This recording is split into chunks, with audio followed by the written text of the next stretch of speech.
Hare Krishna, Hare Krishna, Krishna Krishna, Hare Hare, Hare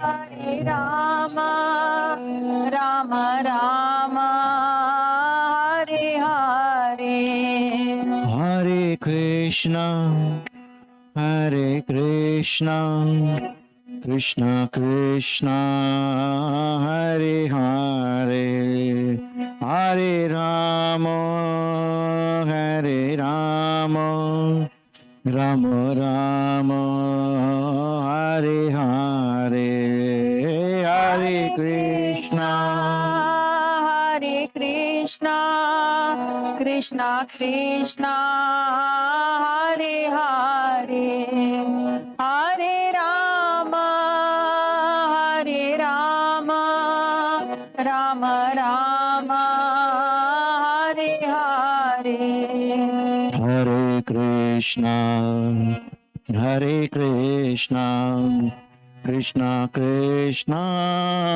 Hare Hare, Hare Rama, Hare Rama, Rama Rama, Hare Hare, Hare Krishna, Hare Krishna, Krishna Krishna, Hare Hare, Hare Rama, Hare Rama, Rama Rama, Hare Hare, Hare Krishna, Hare Krishna, Krishna Krishna, Hare Hare, Hare Rama, Hare Rama, Rama Rama, Hare Hare, Hare Krishna, Hare Krishna, Krishna Krishna, Hare Hare, Hare Rama, Hare Rama, Rama Rama, Hare Hare, O Hare Krishna, Hare Krishna, Krishna Krishna, Hare Hare, Hare Rama, Hare Rama, Rama Rama, Hare Hare, Hare Krishna, Krishna Krishna, Hare Hare, Hare Rama, Hare Rama, Rama Rama, Hare Krishna, Hare Krishna, Krishna Krishna, Hare Hare, Hare Rama, Hare Rama, Rama Rama, Hare Hare, Hare Krishna.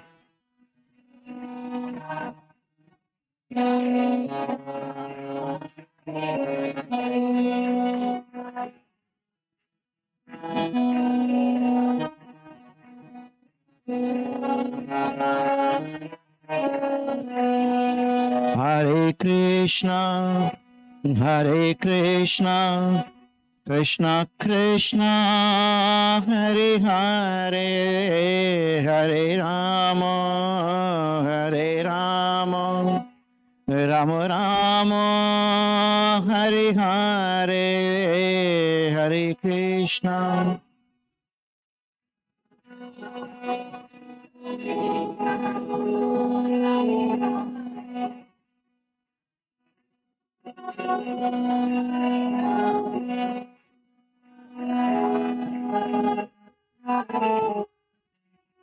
Hare Krishna, Hare Krishna, Krishna Krishna, Hare Hare, Hare Rama, Hare Rama, Rama Rama, Hare Hare, Hare.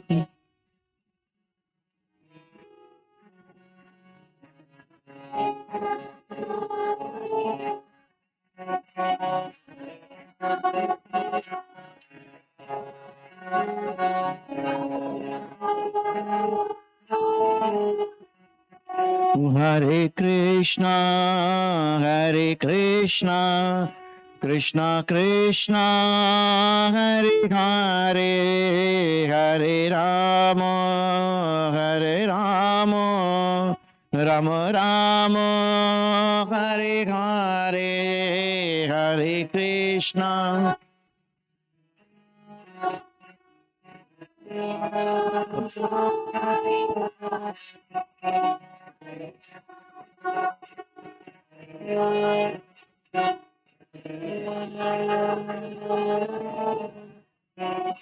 Hare Krishna, Hare Krishna, Krishna Krishna, Hare Hare, Hare Rama, Hare Rama, Rama Rama, Hare Hare, Hare Krishna.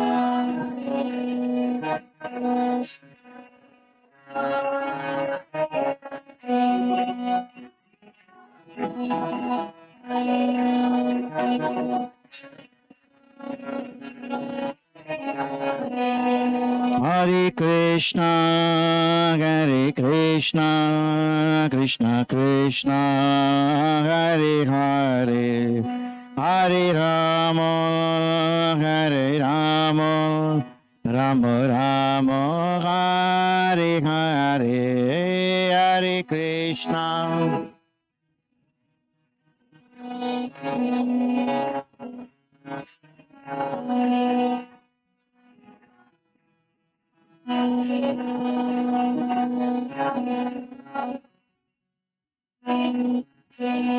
Hare Krishna, Hare Krishna, Krishna Krishna, Hare Hare, Hare Rama, Hare Rama, Rama Rama, Hare Hare, Hare Krishna, Hare Krishna.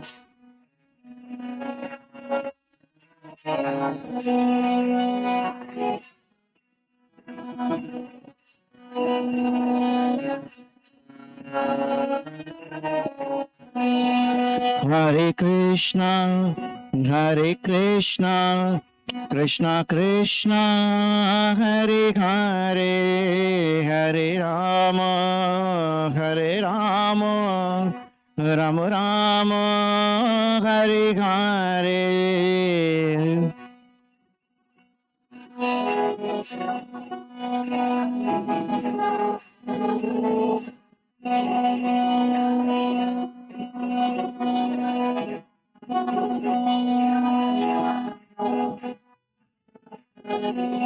Hare Krishna, Hare Krishna, Krishna Krishna, Hare Hare, Hare Rama, Hare Rama, Rama Rama, Hare Hare.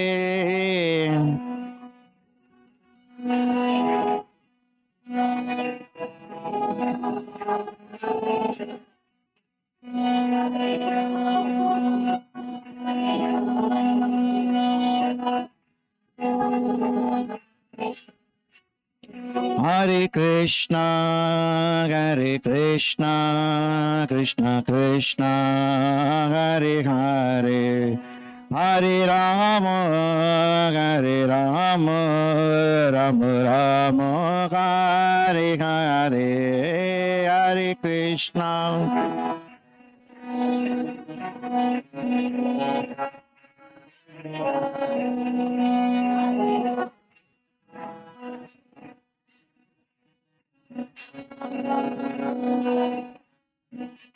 Hare Krishna, Hare Krishna, Krishna Krishna, Hare Hare, Hare Rama, Hare Rama, Rama Rama, Hare Hare, Hare Krishna,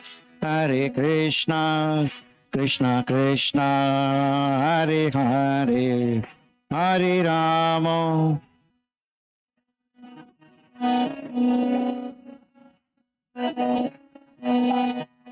Hare Krishna, Krishna Krishna, Hare Hare, Hare Ram, Ram Ram, Hare Hare.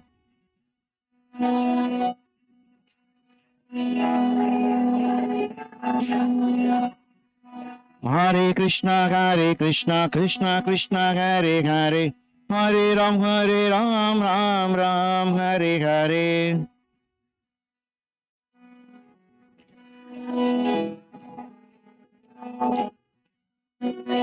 Hare Krishna, Krishna Krishna, Hare Hare, Hare Ram, Ram Ram, Hare Hare.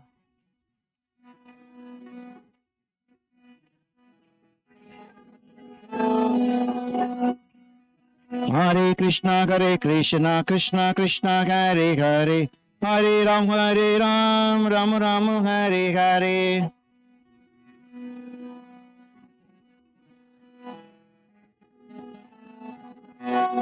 Hare Krishna, Krishna Krishna, Hare Hare,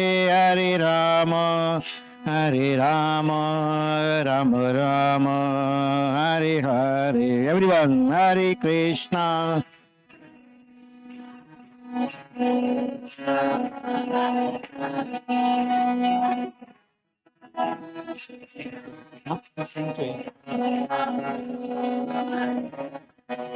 Jaya Prabhupada, Jaya Prabhupada, Jaya Prabhupada, Shila Prabhupada, Jaya Prabhupada, Jaya Prabhupada, Jaya Prabhupada, Shila Prabhupada.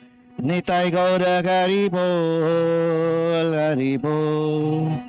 Haribol, Nitai Gaura Haribol, Nitai Gaura Haribol, Haribol.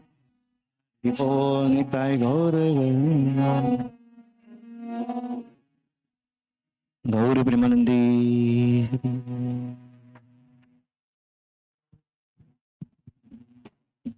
Hare Krishna, everyone. Thank you very much, Abhay Prabhu, for the beautiful kirtan. We're very fortunate.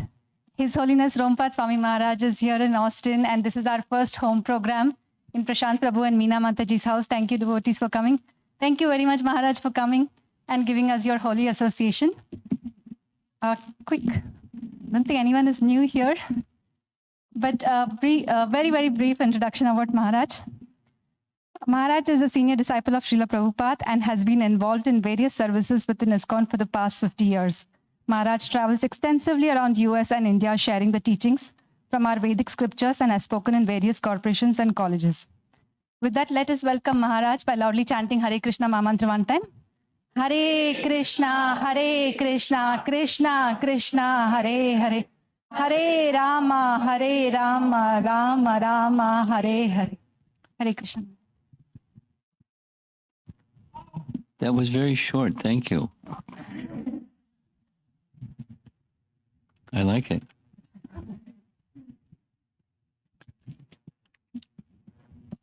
A number of the evening gatherings are going to be focused on our visit to Haridwar, Rishikesh, and Badrinath. And this evening we're going to be visiting a very nice place, as you see on the screen, Shukra Tal. It's the place where the Srimad Bhagavatam was spoken. We visited the place. It's a very nice place. Here's the Tal, or Akshayvat Vriksha. It's said that this is the very same tree underneath which Shukadeva Goswami sat and delivered Srimad Bhagavatam. He didn't have an amplification system, but according to the texts, there were 80,000 sages somehow he had his voice carried or something. 80,000. Think about it. 80,000 sages for 7 days. And he spoke to Maharaj Pariksit. Here's what Prabhupada writes in one purport from Canto 1, Chapter 19. When he was assured of his death and fixed on a fixed date, Maharaj Pariksit became more determined in the transcendental loving service of Lord Krishna by complete fasting on the bank of the transcendental river Yamuna, which flows down by the capital of Hastinapur. So this isn't in Hastinapur, this is up in Haridwar. Next to Kurukshetra, in the northern part of the adjoining forest of Shukratal, along the Ganga, where Shukadev sat beneath a banyan tree in the midst of 80,000 sages and spoke Bhagavatam to Maharaj Pariksit. Next verse in purport, Jiva Goswami's comment, that the king took shelter on the bank of the Yamuna appears to be more accurate because of the geographical situation. In other words, sometimes it says by the bank of Ganga. Maharaj Pariksit resided in the capital of Hastinapur, and the river Yamuna flows down past the city. Naturally, the king would take shelter of the river Yamuna because she was flowing past his palace door.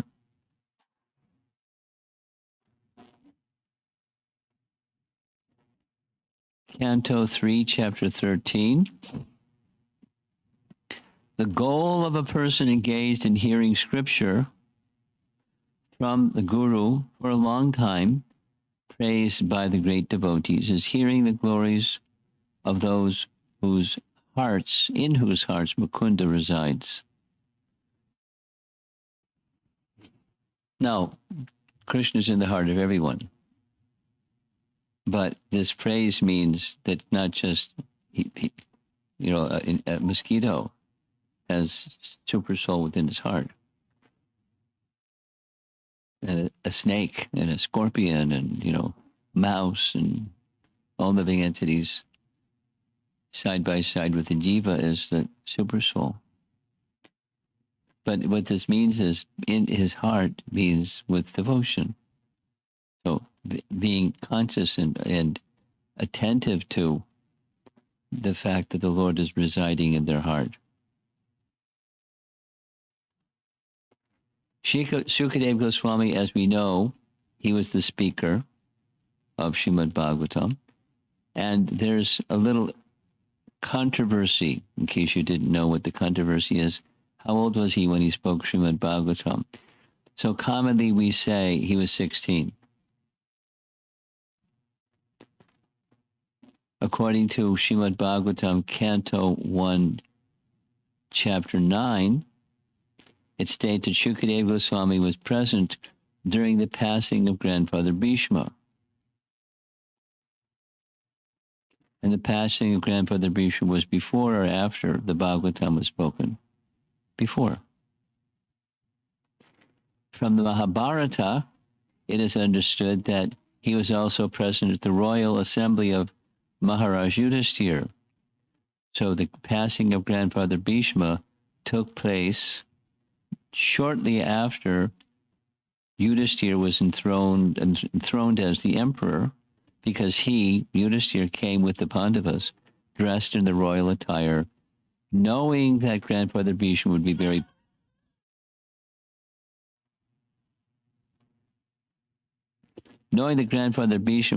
pleased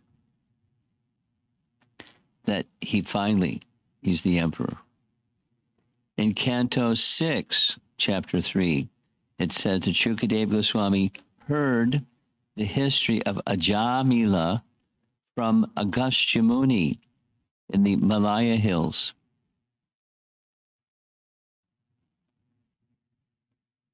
So that's much later.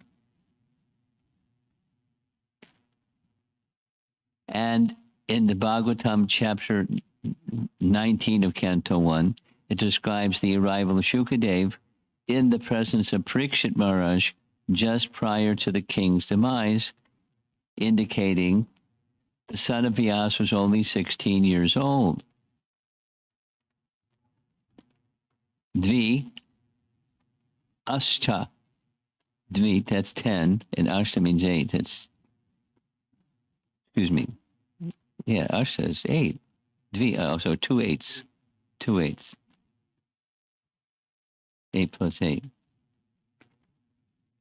Usually that's 16, right? Okay, so we have some apparent contradictions. How old was he? And our acharyas take it on. The verse says it was as if he was 16. This is a commentary by one acharya, not in our line, but another acharya commenting on the Bhagavatam on this particular verse. He was as if 16, means he just didn't get older.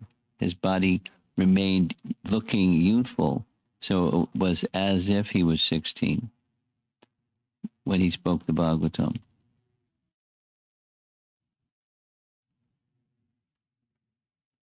Clear? Okay, good. Now, this class is purposefully dedicated to Maharaj Pariksit, and we'll start with different names of Maharaj Pariksit. The main name of Maharaj Pariksit is, he was, because he saw, before he was born, he saw the personality of Godhead who came to protect him from the Brahmastra fired by Ashwatthama. He saw Lord Vishnu. So for the rest of his life, he was searching, where's Vishnu, where's Vishnu, where's Vishnu? Parikshita, the examiner. Because he was constantly contemplating the Lord whom he had seen in the womb and searched for him among all men, he was famous as Pariksit. That's one of his names. In the Bhagavatam, Canto 10, Chapter 86, Arjuna, we know, kidnaps Subhadra. Now, a little bit of the history of Arjuna's pilgrimage. The history of Arjuna's pilgrimage was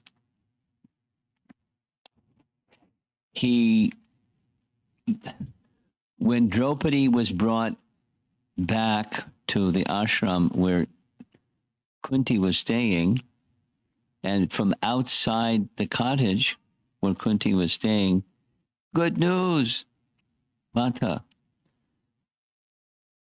There's a very wonderful gift that's been given to Arjuna. She said, very well, you share it amongst yourselves. And then they walked in the room, the cottage, and the gift was Draupadi. But she uttered it. And so they felt obliged, because they were cultured like that, our mother said. So we're all supposed to share that wonderful gift that was given to Arjuna. But how are 5 men supposed to marry 1 woman? They were puzzled how to comply with what she said. So they went to Vyasa, and Vyasa said, no problem. In her previous life, before Draupadi was born, she had undergone austerities for the pleasure of Lord Shiva. And when Lord Shiva came, it was awesome. She was in astonishment. And he said, whatever you desire, it shall be yours. And she, in 5 times, she said, I'd like a husband. I'd like a husband. Like this. Okay, you'll have 5 husbands. A good husband, not just a husband, good husband. Qualified husband. So Vyas said, since it was uttered by Lord Shiva, it's okay. She can marry 5. Although it's not common, but it's authorized by Lord Shiva. So all 5 of the men married and 1 wife. So in her wisdom, Kunti said, you should follow the following arrangement. Each of you will be with Draupadi for 1 month, and the other 4 will not enter the room where Draupadi is with her particular brother. And then the next month, and then the next month. That was the arrangement. So they were compliant with what Kunti said. They were just like kind of went along with it. But, she had that position in their relationship with her.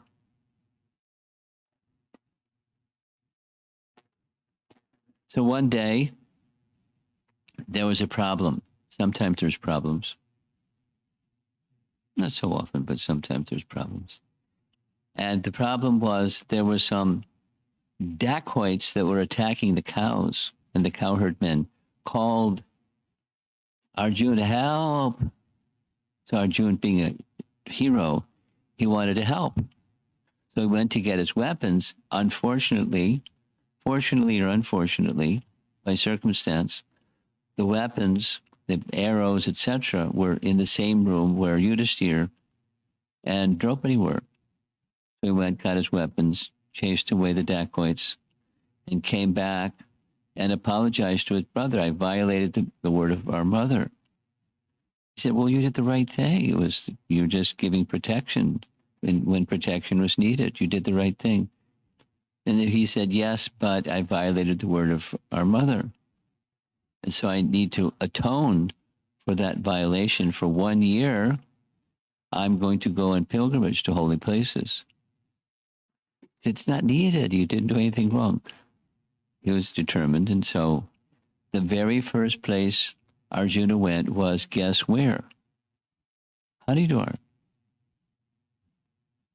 First place. And after travels and travels and travels and travels and travels, he came towards the end of that period of time.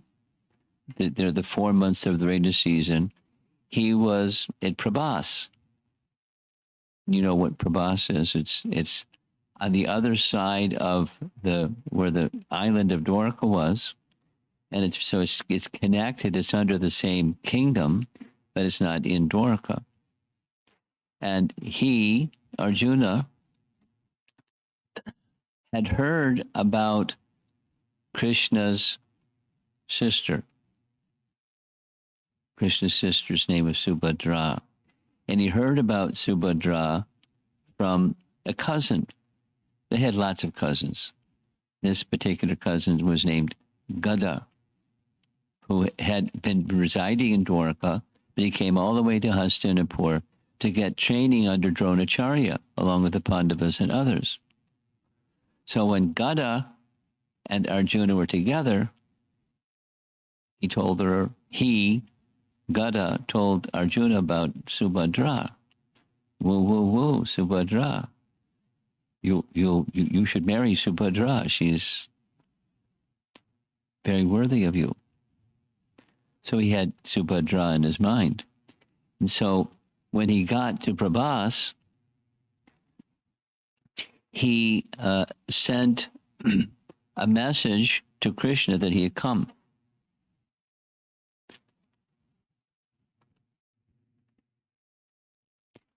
Yeah. This is a detail. The detail says that when Arjuna, who didn't marry Uttara, instead, Arjuna suggested that Uttara could marry Abhimanyu, because Abhimanyu was the son of whom? Abhimanyu was the son of? Yeah. So when that battle of Kurukshetra was going on, Abhimanyu was only 16. And on the very first day of the battle, Abhimanyu was such a hero. He was unstoppable. And so they decided to break the rules. They ganged up on him, 7 powerful generals fighting against Abhimanyu alone. And that wasn't nice. And it was during this period of time that Ashvatthama, after Abhimanyu was killed, he wanted to kill the remaining, after the sons of the Pandavas were killed and Abhimanyu was killed, he wanted to kill the sole remaining survivor. That's Maharaj Pariksit.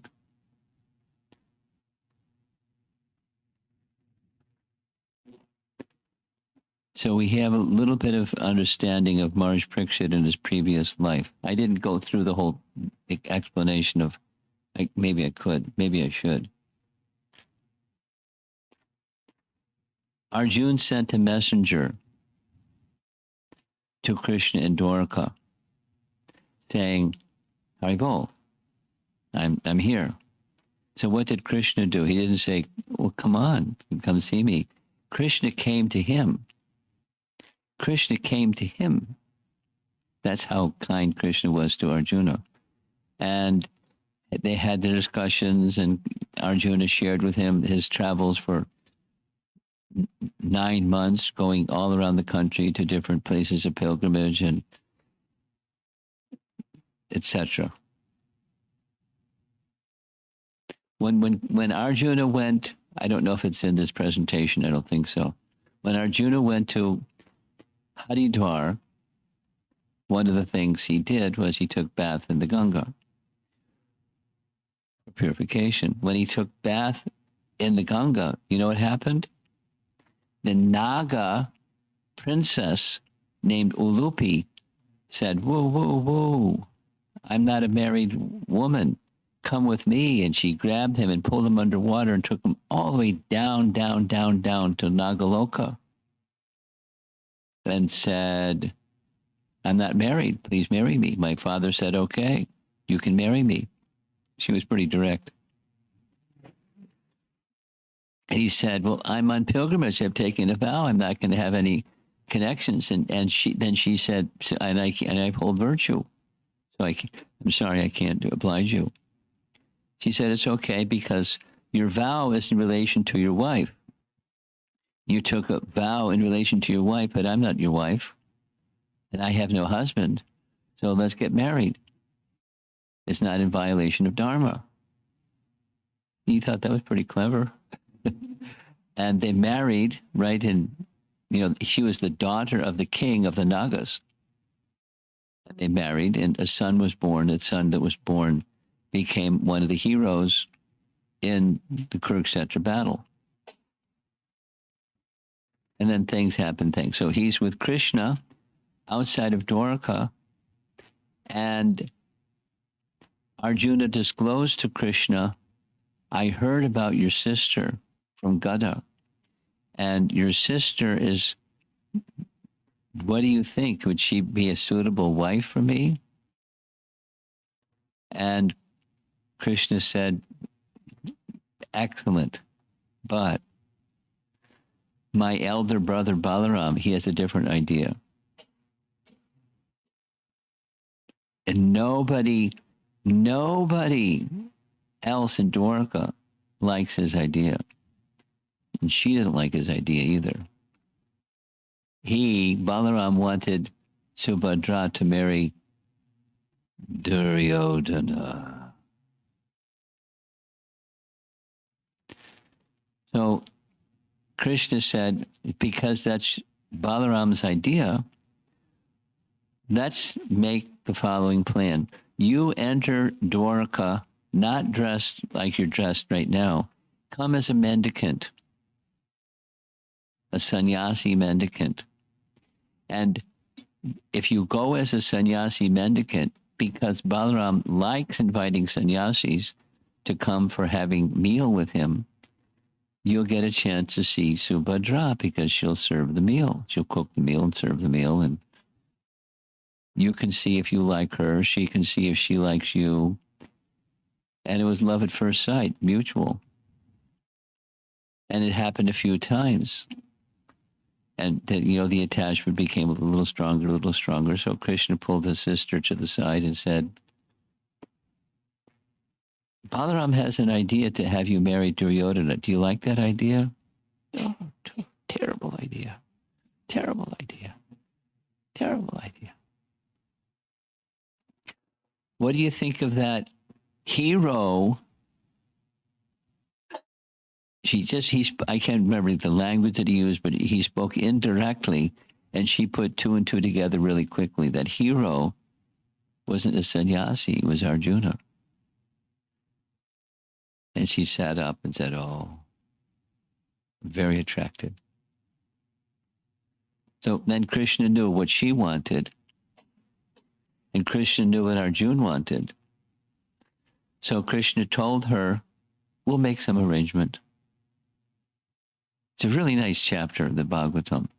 Really nice chapter. And so there's a particular, always Subhadra would be in the palace of Balaram and no one would even see her, except there's a festival of the goddess Lakshmi would leave the temple, go on a Rath, like a little Rath Yatra, to go visit someplace and then come back. It was like an annual festival. The deity of Lakshmi would leave the temple on a Rath cart and travel. So Krishna said, I'll lend you my own chariot. You come not dressed as a sannyasi, but you come dressed as Arjuna. And when you see Subhadra going for that procession, snatch her. And no one can catch you because it's my chariot. And it was Krishna's plan. Arjuna was very grateful. Exactly as Krishna said, Arjuna did.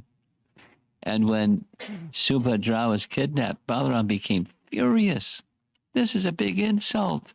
So he called an assembly in the Sudharma assembly hall and got everybody fired up to put on their armor, get their weapons, and go capture.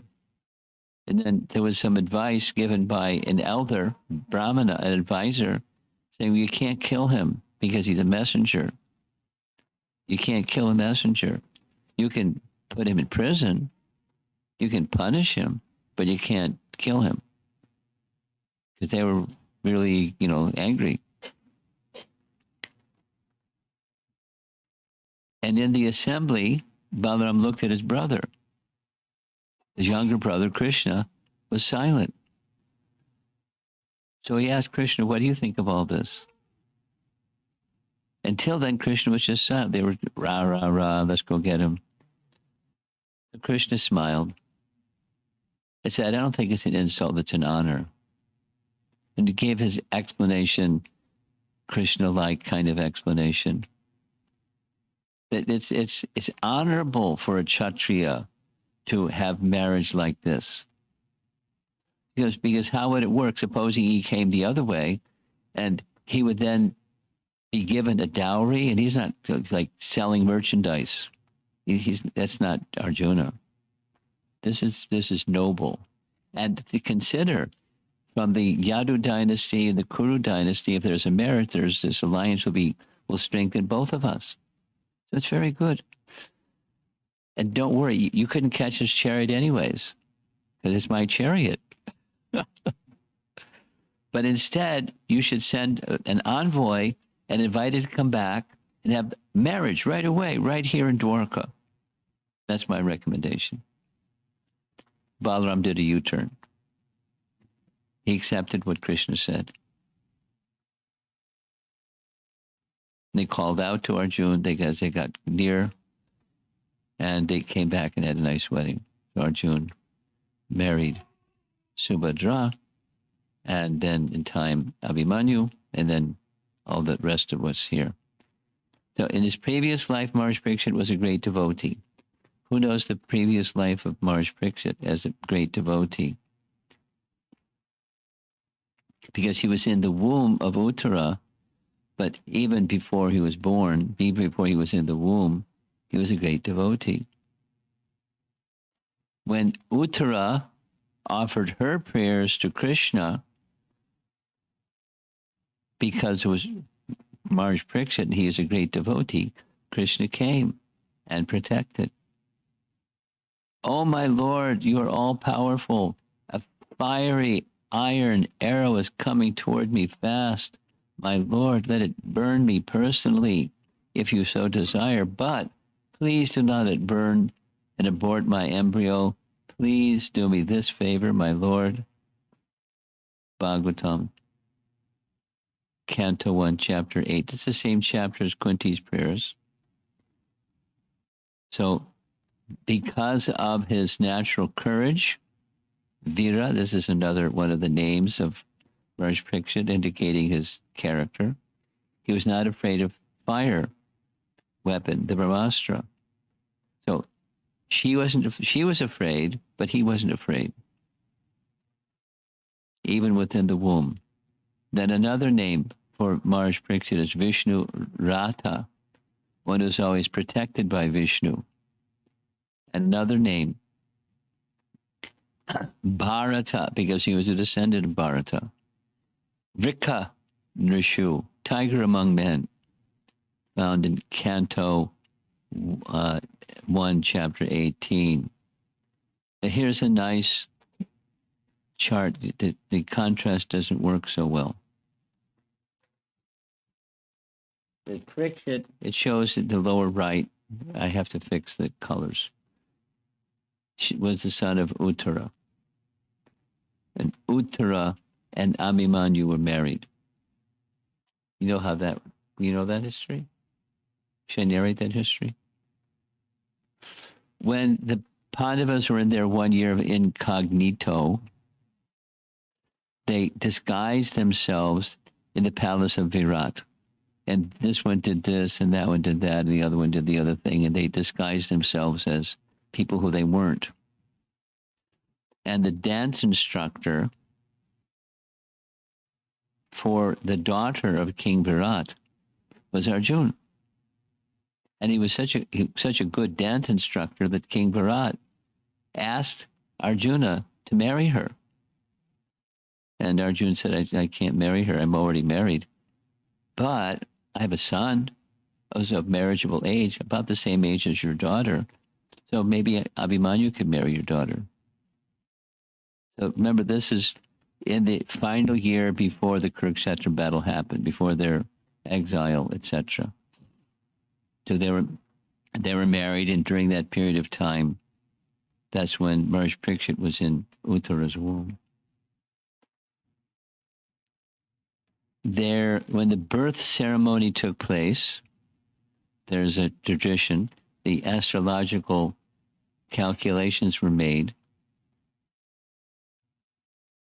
and there was a big festival. Yudhishthira had a big festival, giving in charity, predicting Maharaj Pariksit's future by astrological calculation. The good King Yudhishthira inquired, "O great souls, will he become a saintly king, as pious as his very name, and as famous and glorified in his achievements as others who appeared in this great royal family?" Brahmanas said, better than that. He'll be exactly like King Ikshvaku. Who's Ikshvaku? Ikshvaku is the son of Vaivasvata Manu. In maintaining all those who are born, he'll be protector of all the citizens. As far as the Brahminical principles, especially being true to his promise, he shall be exactly like Rama, the personality of Godhead, the son of Maharaj Dasarath. This child will be a munificent donor of charity and protector of the surrendered, like the famous King Shibi. King Shibi, famous King Shibi. He was to sacrifice. He was ready to cut his own flesh to give his own flesh for sages that were very hungry. He'll expand the name and fame of his family like Bharata, the son of Maharaj Dushyanta. So his name was also given, we saw earlier, as Bharata because he's a descendant of Bharata. Among great bowmen, this child will be as good as Arjuna. He'll be as irresistible as fire, as unsurpassable as the ocean. All this is in the Bhagavatam, his prediction. Strong as a lion, worthy shelter as worthy a shelter as the Himalaya mountains. That's really saying something. Forbearing like the earth, as tolerant as his parents. He'll be like his grandfather Yudhishthira, or Brahma in equanimity of mind, munificent, like the Lord of the Kailash Hills, Shiva. Pretty nice glorification before he's even, done anything. Almost as good as Lord Krishna by following in his footsteps, as magnanimous as King Ranti Dev, another charitable king, as religious as Maharaj Yayati, like Bali Maharaj in patience, like Prahlad Maharaj in devotion. Pretty good qualifications. After hearing about his death, which be carried by the bite of a snake bird sent by the son of a Brahmana, he will get himself freed from all material attachment and surrender unto the personality of Godhead, taking shelter of him. After inquiring about proper self-knowledge from the son of Vyas, that's Shukadev, who will be a great philosopher, he will renounce all material attachments and achieve a life of fearlessness. So the astrologers are pretty good. They got him right down to the final.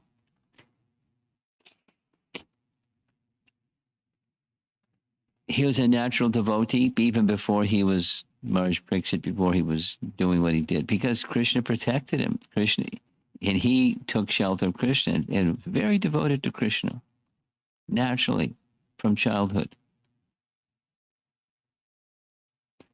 Both Jiva Goswami and Vishwanath Chakravarti write that when he was a little boy, he had a doll, and with a doll of Krishna, he would enact Krishna's pastimes. So some children do like this. Some of the other children do other things. But that was Maharaj Pariksit. And then they would, together, the boys, he would organize and orchestrate like a director of drama and have the boys enact Krishna's pastimes with his friends. Sridhar Swami comments, Maharaj Pariksit used to imitate the worship of the family deity of Krishna that was worshipped by the other family members. And here's some examples of his character. He led a life of responsibility. This is now he's king, because when the kingdom had to be turned over by Yudhishthira, when Yudhishthira left the kingdom, before he left the king, when Yudhishthira came to know that Krishna had left, he didn't want to stay on as king anymore. But he knew already that who his successor would be, because it's Maharaj Pariksit, the eldest son, and their sons were killed. So he's the grandson. He's the heir to the throne. So the throne was turned over to him, Maharaj Pariksit. And he did all of his kingly duties very responsibly. As happens in life, there's adversities, but he met the adversities very strongly.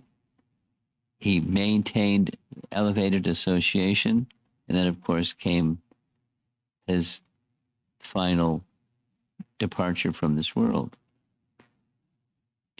Maharaj Pariksit conquered all parts of, this is Canto 1, Chapter 16. He conquered all parts of the earthly planet, mentions where he went, and exacted tributes from their respective rulers. And as we know, one of the things that happened when he was on tour like this, he came across the personality of Kali. And when he saw the personality of Kali doing what he was doing, breaking the legs of a bull, he drew his sword and was ready to chop him. And as we know, what what the personality of Kali did, he said, "You're a fair and just king. I'm taking shelter of you. Please spare my life."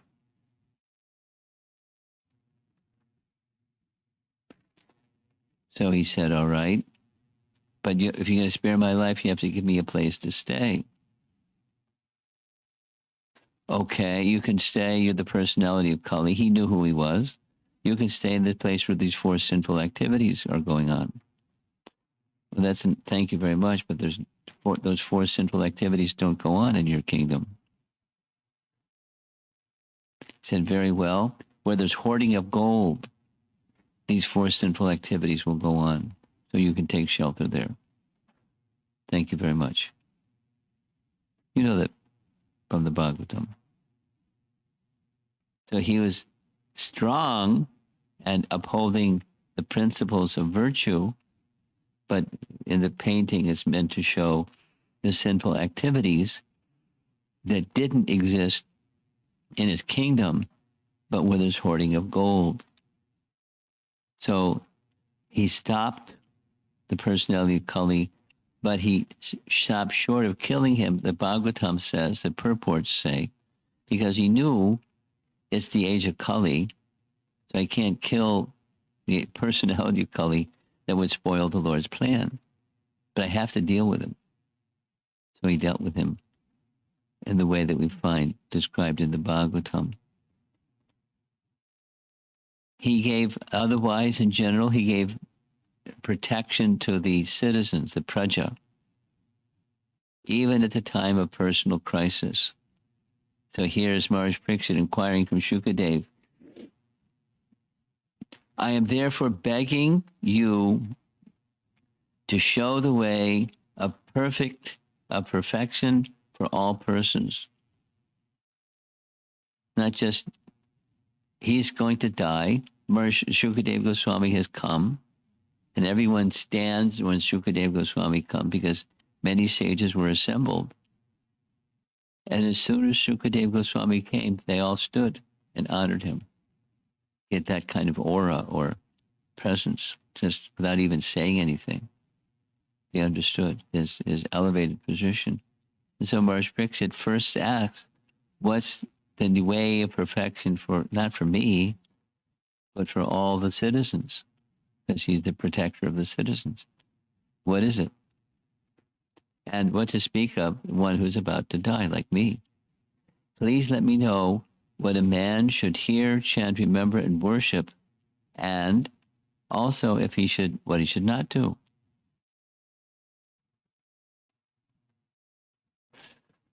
That's his response to a death notice.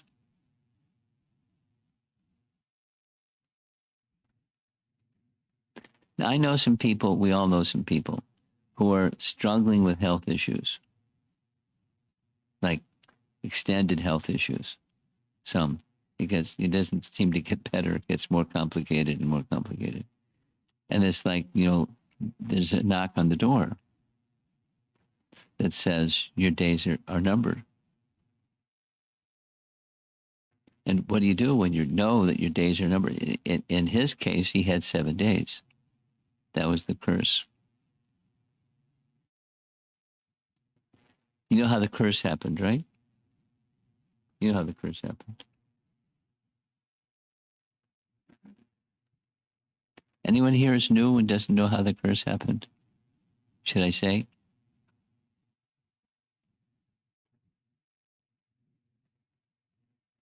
Raise your hand if you'd like me to narrate that pastime. Okay. Okay.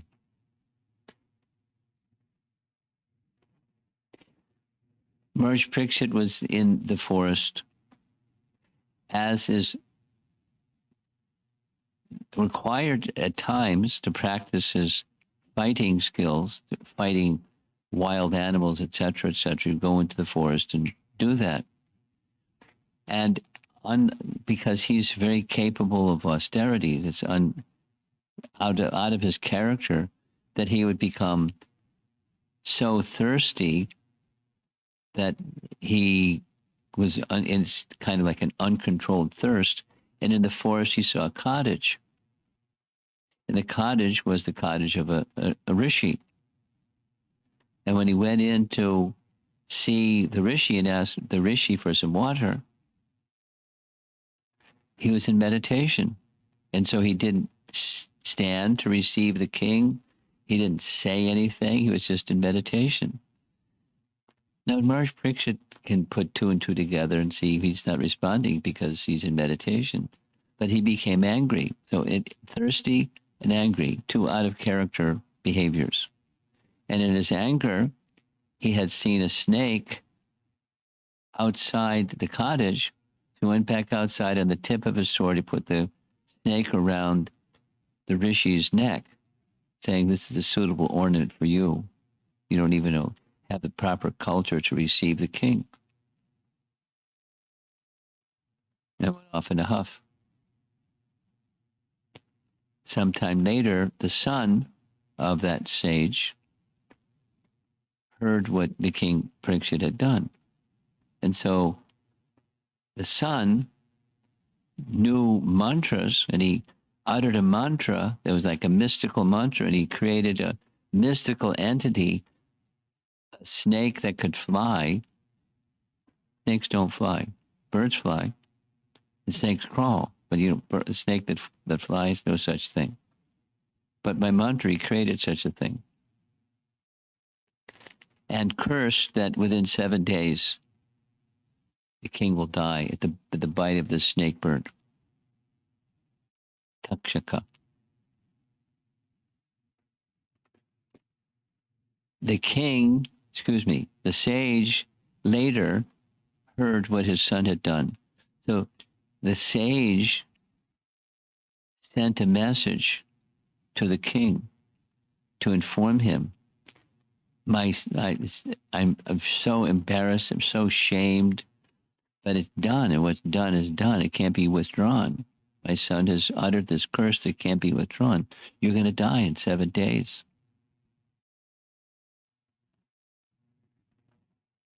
And immediately, Maharaj Pariksit, being Maharaj Pariksit, he accepted the curse. I've offended a brahmana, and so I deserve to be killed. So he gave up his kingdom, turned his kingdom over to his eldest son, and the eldest son later then became the king, and adopted the clothes of a mendicant, and went to this place, which was near where his kingdom was, which is what Jiva Goswami is reasoning, near the river Jamuna, preparing to die, and invited sages from all around the land to come, and they gathered to advise him and to be present during his departure. So he who was overcome by thirst is now going to fast for 7 days. Being overcome by thirst was just completely out of character. He's a very capable, austere person. It's just part of a pastime. So here's the pastime. There's the king. He's on tour. He sees the sage, and he comes before the sage and puts a snake around his neck. The Bhagavatam describes it differently, this painting. He picked up the tip of the snake with the tip of his sword, placed it on the neck of the sage. His little boy, Shringi, heard what happened, and he cursed. Then his father down below, his father heard from his son what his son had done, and he then informed the king, this great misfortune is going to come to you.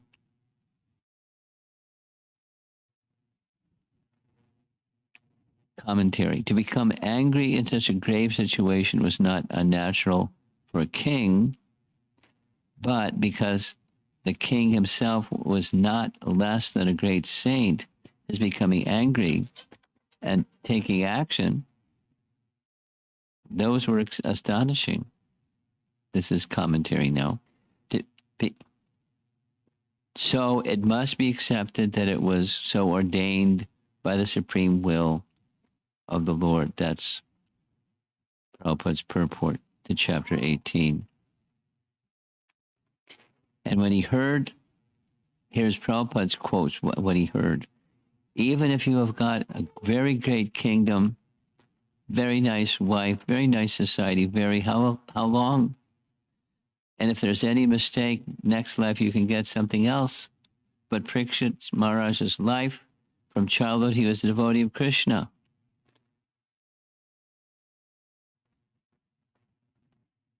So there's the young boy uttering his curse, and there's the king finding out about the curse, and he decided, let me just give up my life this way.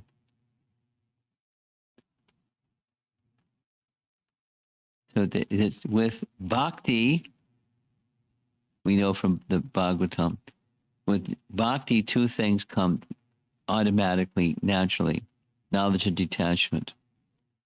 And he was fully accepting of the circumstance. Prabhupada's lecture. So this was the curse given to him. He accepted it. He could counteract it. Maharaj Pariksit was Vaishnava. He was very powerful, but he thought, yes, I'm an offender. The Brahmana boy has cursed me. I shall accept it. And so he decided to take shelter of transcendental teachings, paradharma. Again, Prabhupada's lecture.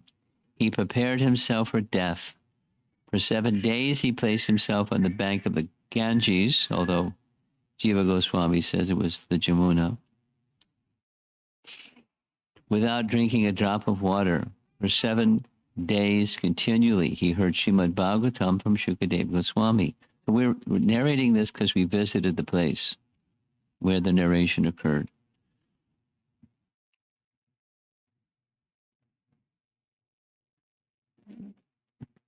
When you get notice of some misfortune, sometimes you get notice, sometimes you just feel it.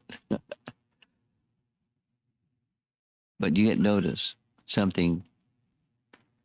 Now, if you're Maharaj Pariksit, you just take shelter of the personality of Godhead. And if you're not Maharaj Pariksit, you might do some other things. Without succumbing to thirst, fatigue, and anger, 7 days, 7 nights. Facing death. I have heard from you this Srimad Bhagavatam. This is at the end of the 7 days, which is the perfect summary of all the Puranas and which perfectly describe the Supreme Lord Uttama Shloka. My Lord, I now have no fear of Takshaka or any other living being, or even repeated deaths, because I have absorbed myself in that purely spiritual absolute truth, which you have revealed and which destroys all fear.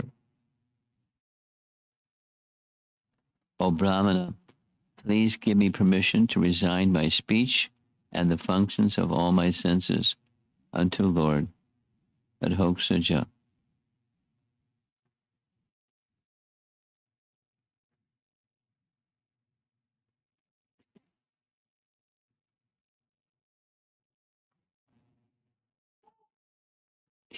Now, what happened next? The snake bird came. But when the snake bird came, he had mystical powers. He had shape-changing powers. So one of the things that he did is he assumed the form of a Brahmana, heading for the place that was heavily guarded by guards that weren't going to let anybody in because they wanted to protect their king. on the way, he had this little encounter with Kashyapa. And he asked Kashyapa, "My dear sir, where are you going?" He said, "I'm going to see the demise of Maharaj Pariksit. I have the power to remove poison, even to the point where someone may be killed by poison. I can remove the poison, bring them back to life." So Takshaka, in the guise of a Brahmana, said, "Really? Watch this."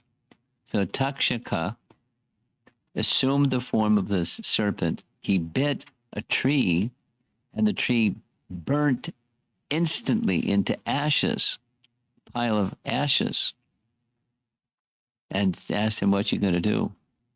And Kashyapa brought the tree back to life again with all kinds of leaves and fruits and said, "This is the power of these mantras." So then the Brahmana said to Kashyapa, "When you're going there, are you expecting dakshin?" He said, "Oh, yes, of course. It's just part of the culture." He said, "I'll tell you what, I'll give you even more dakshin than you'll get from Maharaj Pariksit. Here it is. Just don't go there." And so he accepted dakshin. Maybe you've seen this painting before. That fellow in the lower right, that's Kashyapa, walking away from the scene with the dakshin he got from Takshaka. So Takshaka entered the assembly where Maharaj Pariksit was. I forget exactly how it goes. He assumed the form of a caterpillar. And as a caterpillar, he was on a bunch of flowers that were going to be offered to Maharaj Pariksit. And then the caterpillar transformed into Takshaka, and he approached Maharaj Pariksit and bit him, and he burst into flames. End of Maharaj Pariksit. So that's a little bit of the description that we heard when we were visiting in Haridwar and Sukratal, the place where the Srimad Bhagavatam was spoken. It's a nice place.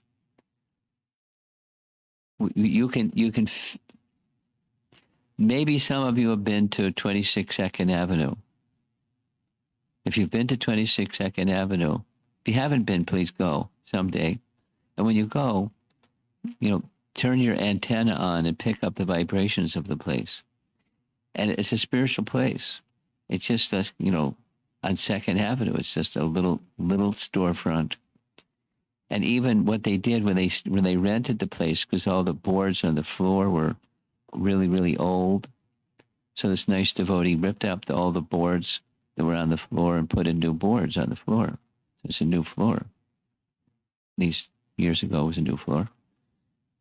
But still the walls and the whole place, you can feel the vibration.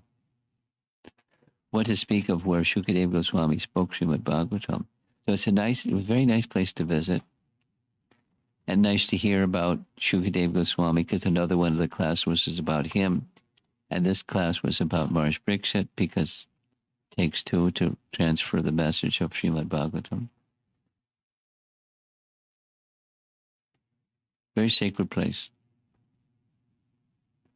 Made spiritual by the recitation of Srimad Bhagavatam by Shukadeva and Maharaj Pariksit hearing it.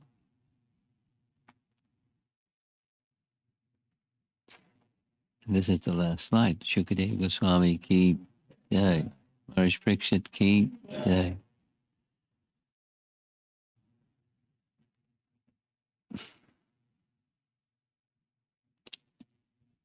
Any discussion or comments?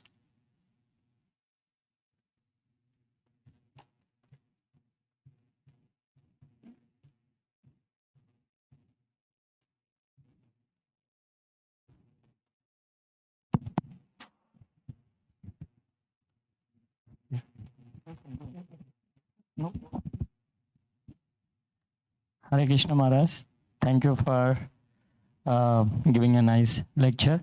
My question is, so end of the 7 days, Maharaj Pariksit told he is not, he attained the fearlessness after hearing the entire Bhagavatam. Yeah. I just want to understand, being Pariksit Maharaj is a born devotee and he knows the philosophy. Why he has to listen again Srimad Bhagavatam to get that, attain the fearlessness?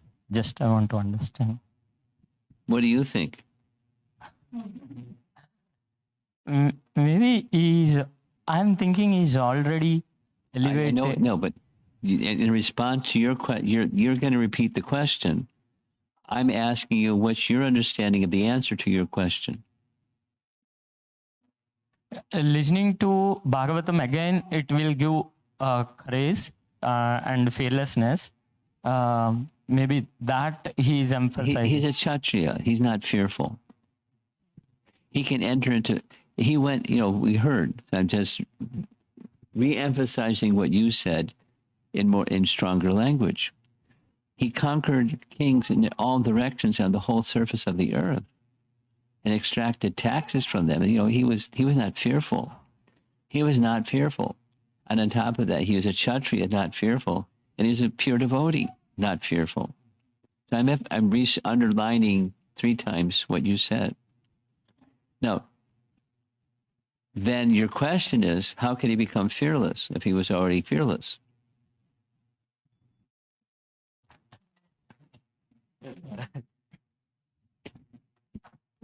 Absolute.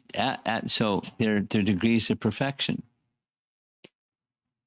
Sometime next year, sometime Thanksgiving time, we'll be discussing Madhurya Kandambini in Houston, Thanksgiving weekend.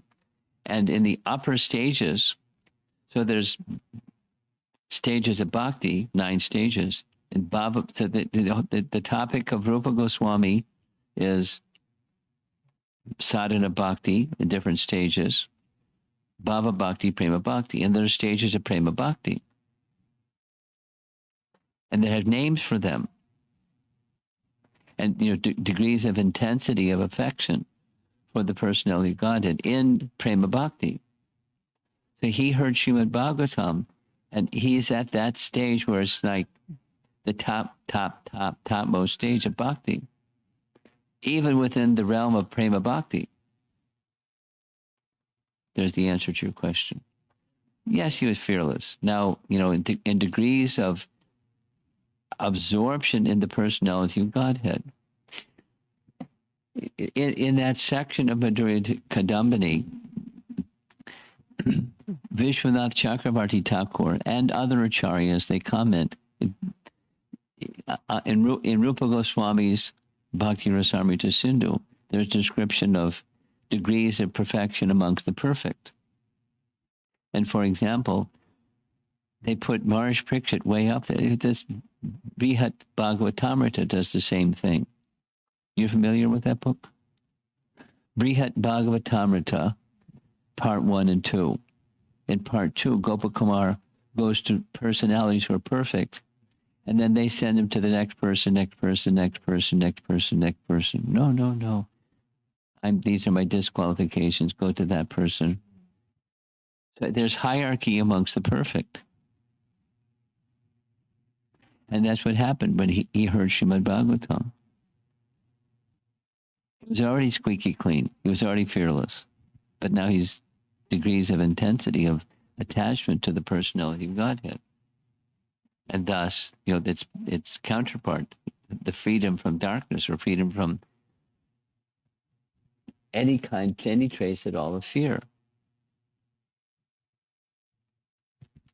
Thank you, Maharaj. Nice question. Maharaj, also... You want to elaborate? Go ahead. That's all I like. So, can we assume that is after hearing the Bhagavatam, that is the highest perfection? Can we assume like that? The potential is there. The potency is there. Yes, you can assume that. Now, different persons are going to receive what the Bhagavatam has to offer in different degrees, isn't it? Yes, Maharaj. Take all of us in the room, for example. And then we're not Maharaj Pariksit. We're not hearing from Shukadeva Goswami for 7 days either. Something else? Hare Krishna, Guru Maharaj. Thank you for the wonderful class. I heard a different story about Maharaj Pariksit. Oh, When we were children, there used to be a Amar Chitragada. It used to. What? Say, don't speak fast. Speak slowly. Yeah. When we were children, there used to be books called Amar Chitragada. Uh-oh. They used to publish stories about Comics. Comics, exactly. And in that story, Maharaj Pariksit. Oh, I don't even want to hear it. Okay. I don't want to hear it. Yeah. Okay. So how do we explain this? You don't. They explain. Hear from proper source, and if you don't hear from proper source, now or growing up or reading comic books or when you were a kid you heard blah blah blah, and it may stick because you heard blah blah blah, or comic book stories, and it's just not correct. So how do you understand it? You have to pay the price for hearing gobbledygook.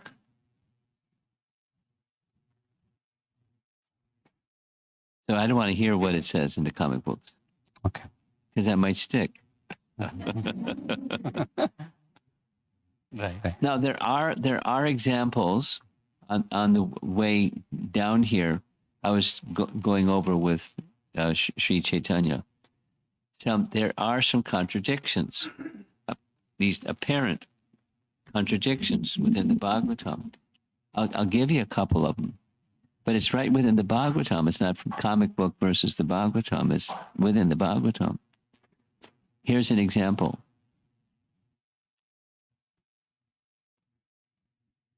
The example is in 10th Canto, chapter 54,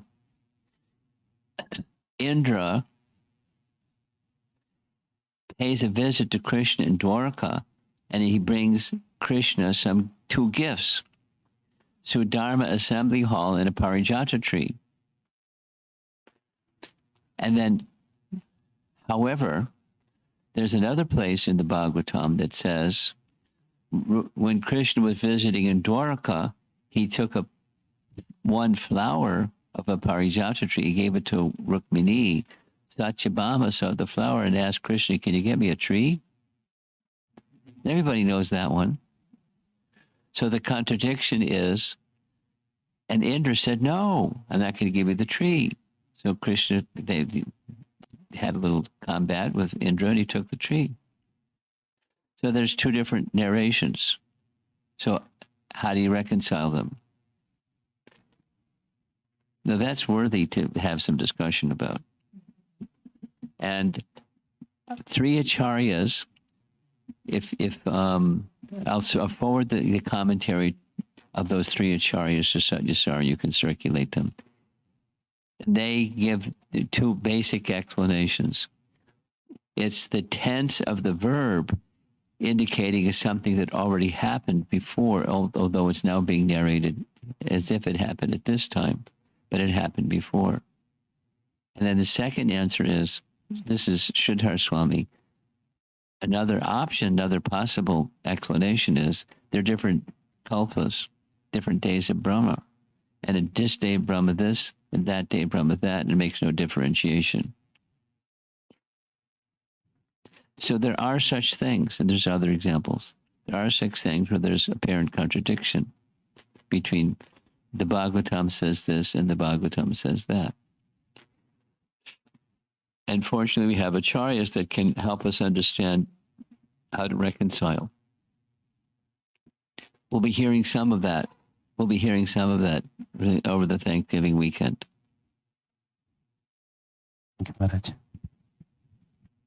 Next.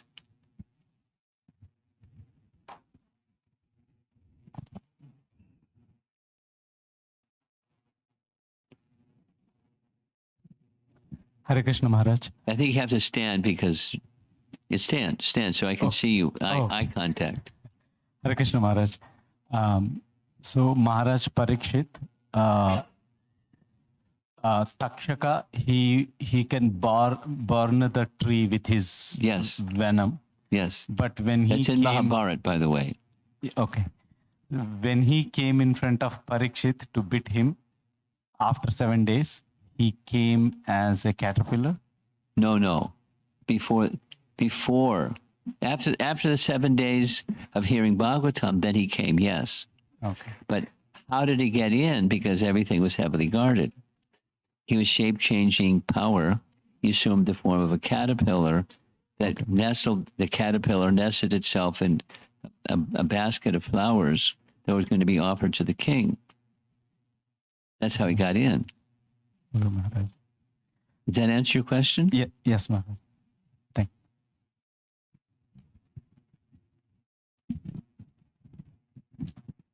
Hare Krishna Maharaj. I've been to that 22nd place, New York last year, and even the Hare Krishna tree. And then it is really like, I could still hear that the moment you are there in few minutes there, remembering it is really, still I can recollect that. So I can definitely imagine like now going into the Haridwar and here, visiting those places. So my question is that... Speak slowly and clearly, please. Yeah, sure, Maharaj. Balaram wants to give the Subhadra to Duryodhana. So he knows that Duryodhana's mischief things. Why Balaram still, Why? That puzzles me. And the answer is, our acharyas give two answers. One answer is, there's a natural affinity between teacher and student and teacher. And because he, Balaram, had Duryodhana as one of his students, he had others as his students, but he had some natural affinity for his student. Second reason, it had a lot to do with, not everything to do with, but a lot to do with Krishna's Leela Shakti. What does that mean? One of Krishna's unlimited potencies is Leela Shakti. Leela Shakti orchestrates Krishna's pastimes. So he, Balaram, had this affinity, a natural affinity for his student, and on top of it, it was inspired by Krishna's Leela Shakti to have special favoritism to Duryodhana. So that his a nice pastime of Arjuna marrying, in a very interesting, intriguing way. Krishna enjoys creatively solving problems, which he creates with his own potencies. It's one of his characters, a Sanskrit term for it. He's clever. And he likes exercise, just like he likes exercising chivalry. He likes exercising his cleverness. So by his own potency, he creates obstacles, then overcomes the obstacles by his cleverness. He's enjoying. He's rasa vaisaha. So part of that rasa is that Balaram has this special affinity for Duryodhana, because then he can outsmart his brother. It's just pastime. It's Leela Shakti. You kind of, that's clever. You just take whitewash and paint it with Leela Shakti, and everything becomes nice because you just covered it with Leela Shakti language. But it's true. It's true because our acharyas reveal like that. So we can trust our acharyas. We don't trust our mind. We can trust our acharyas. It was inspired by Krishna's own pastime potency that he would want to do like that. And then cleverly Krishna could not disrespect Balaram, but persuade Balaram to give up that idea in favor of what Krishna wanted. It's a pastime, very sweet.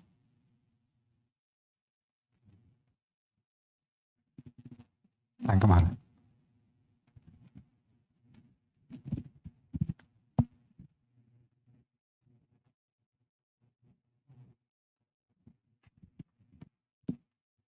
You got a question? Or you just bring the microphone around? I'm going to give a thank you note.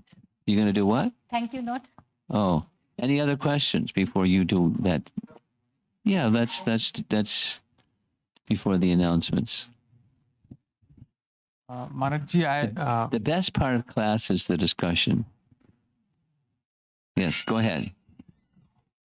so Maharaj, it's a lot of things to learn from the pastime of this Pariksit Yes. Maharaj. Yes.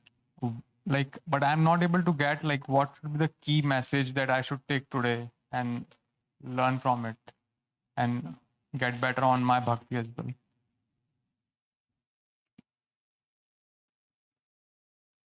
There's multiple. It's like not the, but there's multiple. Like as you said. But something that you can take from this is when you have full shelter of Krishna, he'll protect you. Now, wait a minute. He died. And look at the way he died. But he, in what way did he die? We're all going to die. Everything that takes, they have this nice saying, Chiranjiva. And sometimes it's translated as immortal, but it's not immortal because anything that takes birth will die. We're all going to die. So how to die? Well, you're fearless. Right? And the squeaky clean fearless, the topmost stage of love of God fearless. That's super excellent. So Krishna protected him that way. Not the body would never die. Krishna's promises, he'll protect his devotee, doesn't mean your body won't die. So the key message is you take shelter of Krishna and he'll give you his protection. And to take shelter of him isn't complacency. It's just like be a nice meditator. That's nice. But then we all have some capacity for work. And you do that for Krishna too, with the same absorption. Same absorption. Same absorption in everything. As Maharaj Pariksit did, and you're protected. You're protected means punarjanmana. The problems of life are permanently solved. No more birth, no more death, no more old age disease. I was at UT Denton yesterday, and this is one of the topics. What does it mean? They want to know what's wrong with, not exactly, it wasn't put this way, but like, what's so miserable about material life? Okay, we're supposed to want liberation. What's the problem? Threefold miseries. Tapatrayon mulanam. There's threefold miseries that they're just having a body. Miseries arising from body and mind. Miseries arise from other living entities. Miseries arise from disturbances of nature. And just have a body, being a spirit soul in a body, and you got problems that you don't want. So the best gift is bhakti, because bhakti can take you beyond material existence, purnarjanmana. And it's all it takes is to understand Krishna, the transcendental nature of Krishna's pastimes and his activities, and his birth and his activities, purnarjanmana, which means that's something very special. We can recite,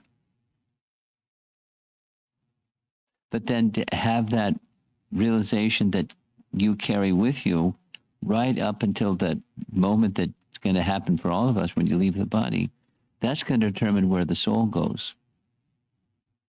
So take that kind of shelter. And even when some misfortune comes, you're protected. Misfortune comes. Unexpected misfortune comes. Are you ready? No, because it's unexpected. And then you have to have real shelter. And then you're protected. Even good times that, that go the other direction. Let's go the other direction. Sometimes people have good fortune. Canto 10, chapter 10. Now the Kuvera and Manigriva, they were sons of the treasure of heaven. They had wealth. And the treasure of heaven, Kuvera, was given the title by Manu as the treasure of heaven and given a place of residence. A place of residence was Mount Kailash. Kuvera was on such a level that he had a friendship with Lord Shiva and granted Lord Shiva a place to reside on his mountain. So he accepted. So that became his place, but it was actually Kuvera's place. And the sons of Kuvera became worshippers of Lord Shiva. And so there they were, with all kinds of wealth in this prestigious position of being intimate servants of Lord Shiva. And they had a problem called pride. And so they had to undergo some difficulty because of that pride. Fortunately, Nara is the one who helped them overcome it. But the consequence of their pride was 100 celestial years as a tree, with full memory of their misdeeds when they were demigods, for 100 celestial years. So there's problems of having good fortune, there's problems of having ill fortune, if you're not Krishna conscious. So the lesson is take full shelter. So even whether it's good fortune, ill fortune, you're not, when in that Nala Kuvera Mani Griva were freed, as was predicted by Narada, by seeing the personality of Godhead, they returned to their position of sons of Kuvera in the heavenly realm, because they're, Kuvera was still Kuvera in the heavenly realm. For 100 celestial years isn't the full reign. They returned to their demigod position, but now they're pure devotees.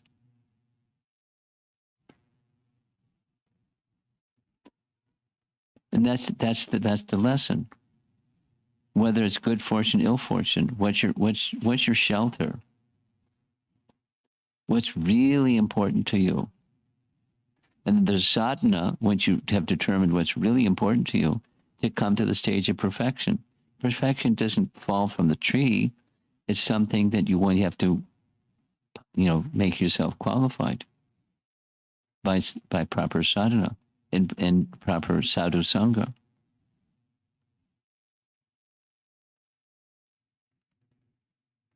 That's the lesson. Yes.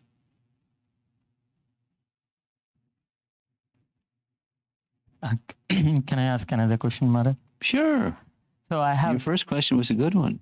Oh, thank you, Maharaj. Is the second one good one too? I'm not sure, but I can ask question. Okay, So go ahead. there are like two questions, but both are interlinked. Maharaj, you in that narration. So Kali asked where I need to stay. Then Pariksit Maharaj gave 4 places. Yes. But Kali said no one is residing that place. So I need another place, he asked. Then he gave gold. So my first question is the gold means literally gold Literally, or money? hoarding gold. During that period of time, that was the currency. And now it's not gold, it's paper. Promissory notes and all kinds of things like that. So, but that's gold. In worldly estimation, that which has value, artha, that which has value. Second question.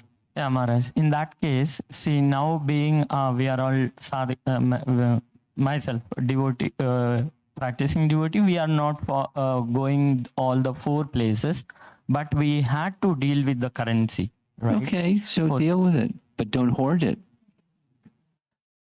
So, It's not where it is, it's the hoarding of it. You know what hoarding means. You have more than what you need and you enjoy just looking at it. And let me get some more, let me get some more, let me get some more. There's nothing wrong with having wealth as a householder. You have to. Or let's say you know, to build the temple and to maintain the temple. It costs, you know, some Lakshmi to maintain a temple. So should we not have temples because it costs money to maintain a temple?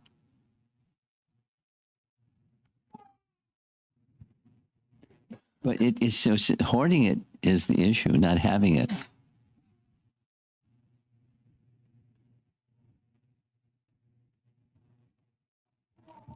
Thank you, Maharaj. This is a long pending question I could ask today.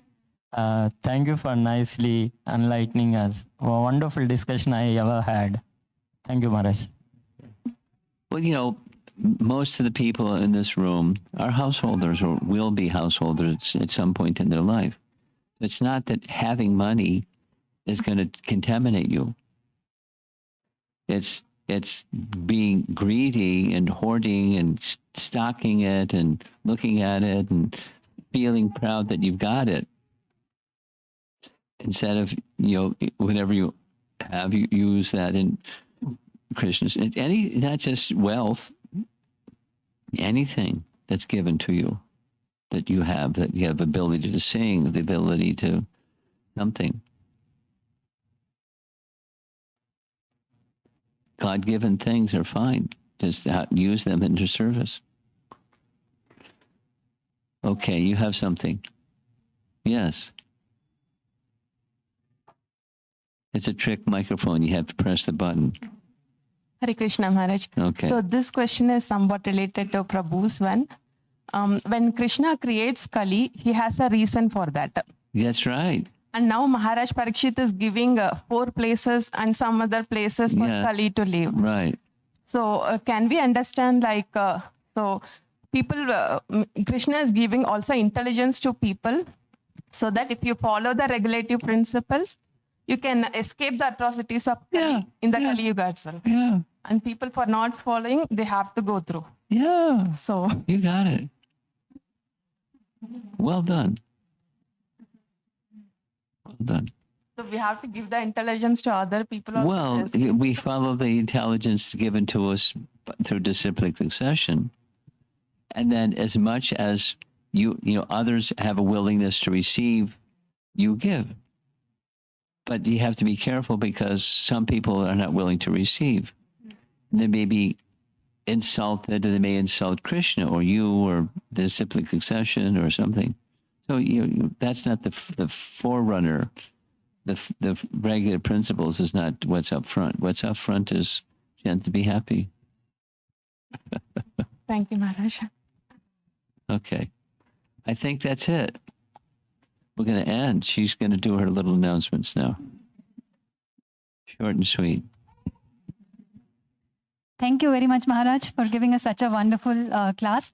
Let's give a big round of applause to Maharaj. Maharaj, you showed us Shukratal, where Sukhdev Goswami spoke Srimad Bhagavatam. Thank you so much for that, Maharaj. And I don't want to give a detailed one, but thank you so much for covering the entire pastime of Maharaj Pariksit, Maharaj.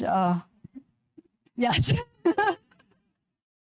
His previous, his grandparents' pastimes and his father and mother and how he was born and the names and the glories of his. And I really like the point that you said that how even though he was dying, his personal crisis, but he was still concerned for his citizens, which is the true form of a king. And finally, how he was cursed and what led to what he did for the 7 days. That's very important. And fortunately, we have got the Srimad Bhagavatam because of that. And we are so fortunate that we get to read Bhagavatam and listen to Bhagavatam because of him. And finally, how he passed away. Thank you so much, Maharaj. That was amazing. Thank you so much for giving us your association. Let us chant one time for Maharaj to thank Maharaj for such an amazing class. Hare Krishna, Krishna Krishna, Hare Hare, Hare Rama, Hare Rama.